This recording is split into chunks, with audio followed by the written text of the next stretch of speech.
What a life, eh, freak? 1 minute you're playing 21 and horse on the courts in Harlem, and the next moment you're in the showroom, configuring the gunmetal and graphite exterior of your luxury car and your iPad mini. Oh, I bet you get a crazy crowd when you drive that car around the block in the old neighborhood, huh? Yeah, I'm living the dream. Mad pandemonium. But folks from back around the way are real proud of me. Yeah, I hear you. Local kid makes good. You know, it kind of reminds me of when I took my tech stock public and I rang the New York Stock Exchange bell, and my mom's friends called her up and said, "Maggie, is that your son on Bloomberg News this morning ringing the bell?" And my mom says, "Yes, sirree, Bob, it was him." That was a great moment, freak. And you know, our lives are like a pearl necklace of great moments, all strung together with the finest silk thread of memories. And we have to be very careful how we cultivate those pearls and we thread that necklace. Does this meeting by any chance have to do with Vic Van Leer? I grew up in the burbs, freak. I wasn't poor, upper middle class, comfortable. My daddy worked as an accountant for one of the largest insurance firms in the country. Smart with his money. Mom didn't have to work. I went to boarding school. And my dad died of a heart attack when I was a freshman at MIT. I was a movie geek, wanted to be a civil engineer, but I made my fortune by becoming a hybrid of both those interests. My dad didn't want me to be an accountant. Oh, listen to this. My best friend was a guy named Isidore. Yeah, we called him Izzy. He was one of the smartest human beings I have ever met in my life. I mean, Izzy was taking second-year college calculus courses as a high school sophomore, right? Straight-A student, full ride to MIT. Izzy had the world at his fingertips. But he was always looking for trouble, and trouble found him. He ran with the wrong crowd. And when we got to MIT, he got this great job working for a financial consulting firm in Boston. But every weekend, he would fly to Vegas. You see, Izzy had a system for counting cards in Vegas that had the big casinos on the Strip. Oh, stymied. He would come back to MIT with suitcases filled with $200,000 in cold cash. What? Yeah. So your man Izzy was getting hit off like that? Like a fat rat in a cheddar cheese factory, freak. Okay, so what happened to this dude Izzy, because he's dope? No, not dope. Dead. After he'd been missing for 3 weeks, the Nevada State Police never found hide nor hair of Isidore. And our friendship took a hit when he asked me to hang out with him in Vegas, and I said I wouldn't do it because I knew he was on a dark and twisted path in his life. And yes, he was my dude. But no way was I gonna throw my life away trying to show my loyalty to a guy who really and truly didn't understand what loyalty was all about. So this meeting is about Vic. Correctamente. Okay, well, sir, Vic isn't Izzy. And why's that, freak? Well, for one thing, you and your dead friend Izzy didn't grow up poor. Me and Vic grew up in a neighborhood where we had to look over our shoulder every 2 seconds to make sure nobody was going to walk up on us and rob us. True. Izzy and I did not grow up in the hood. But we, like you, thankfully grew up in a 2-parent household. But even that wasn't enough for Izzy. He wasn't satisfied. He was always looking for a 5-alarm fire when he already had the warmth and comfort of a loving family. This is not about class warfare, freak. This is about the consequences of making bad choices and risking it all when you feel like you have nothing to lose. Vic is like a brother to me, sir. But you shouldn't be Brother Vic's keeper, freak. Would a brother go looking for trouble and put your career and your livelihood at risk by getting into fights at nightclubs and seedy after-hour joints and then scream to the media, "Yeah, it's all good, I'm an FOF, friendo freak. It's all misunderstanding. Y'all be haters, don't hate my game." I don't think a brother would do that to someone they really cared about, but a guy who looked at you like a meal ticket would. No. So you don't understand Vic. Really? I don't understand. No.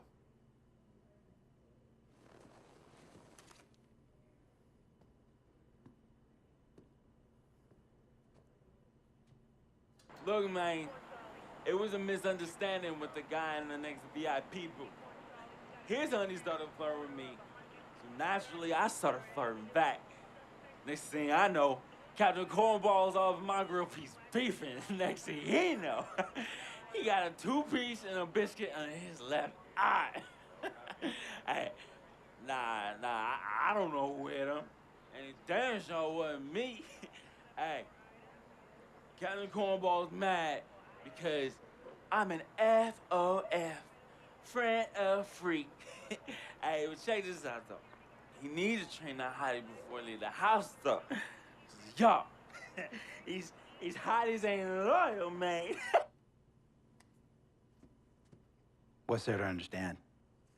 Are you freaking blind? You know, I just want to know, how much did you pay your lawyers to make all this go away? Almost 100,000. Excuse me, son, I'm sorry, I couldn't hear you. I said I paid almost $100,000. Exactly. And if you keep riding shotgun with Vic, you're gonna go broke. Quick, fast, and in a hurry. Look, Vic is my friend, and I grew up with him. How many times I gotta tell you, sir? Freak, this is not a request.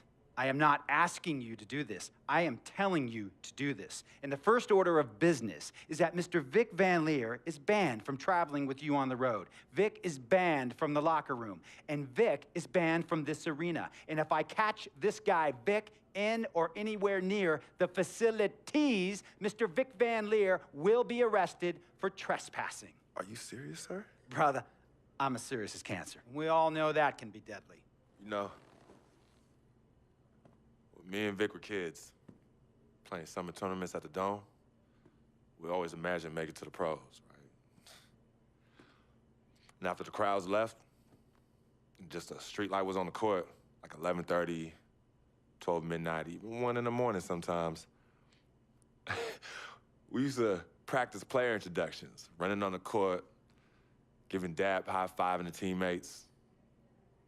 Vic, he would act as an announcer. You know, he would introduce me and announce my name on the loudspeaker, and the Jumbotron would flash my image like a little guy dressed in long shorts and a jersey.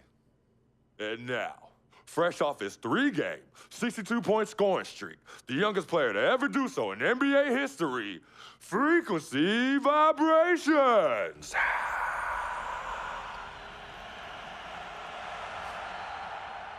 So me and Vic would sit in those empty bleachers at the Dome and dream like nobody's business. And now I'm living a dream.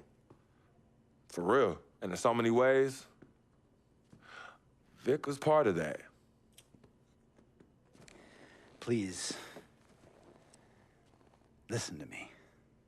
I mean, I know this guy's your dude from way back. Look, me and Vic go way back like the front seats of a 67 Cadillac. That's good. We go way back.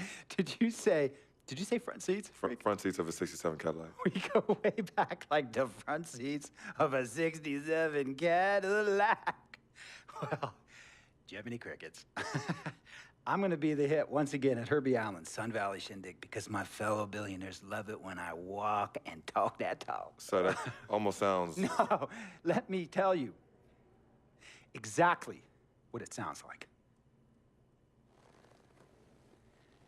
I respect, admire, and most importantly, love you as a human being and a role model. But I pay you a lot. And I mean, I pay you a lot of money to play for my team. And I am in this game to win it. And you can't win it with an albatross around your neck like Vic. So Vic is done. History. And here's some more lingo that I picked up from a former megastar who used to play for me several seasons ago. Thought I would never release him until I did. And now he's the 6th man on a struggling team in Venice. And yeah, I'm talking Venice with the canals and the gondolas and Harry's Bar, not the street ballers next to the fortune tellers on the beach in Cali. This guy used to tell me when he thought there was a player destroying our team, don't be a hero, cut that zero. And that is what I am telling you about Vic, freak. Don't be a hero, cut that zero.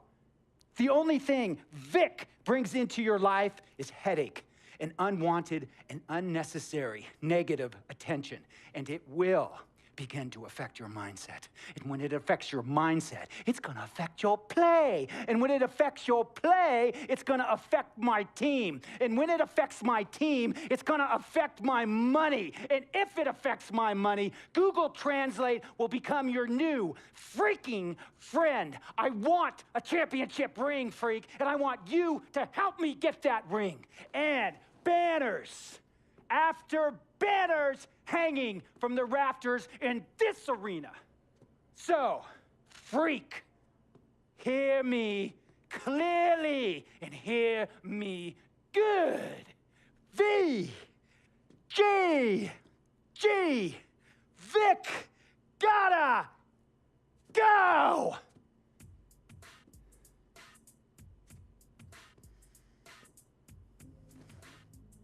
Handle your business. And remember, that contract you signed contains a morality clause, a very important clause that revolves around your conduct on and off the court, and how it can negatively impact my team. Now, I don't want you to have to learn Italian or Croatian as a second language. And hey, playing pro ball overseas, there's nothing wrong with that. But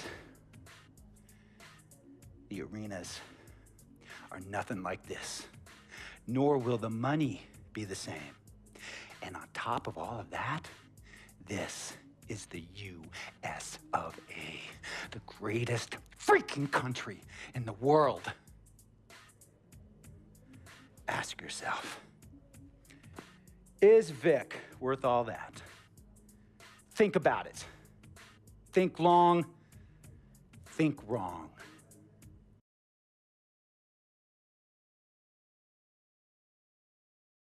Tell you about Vic. He has his bad rap. It's not, and I understand some of his judgments might shadow his actual character. He's not that at all. Man, Vic, let me tell you something. We actually, we have love for each other. We're brothers. Blood couldn't make us any closer at all. I mean, he has so much loyalty to me and to my family. You could see even Cece, has issues with him, but he still loves her. He still loves her.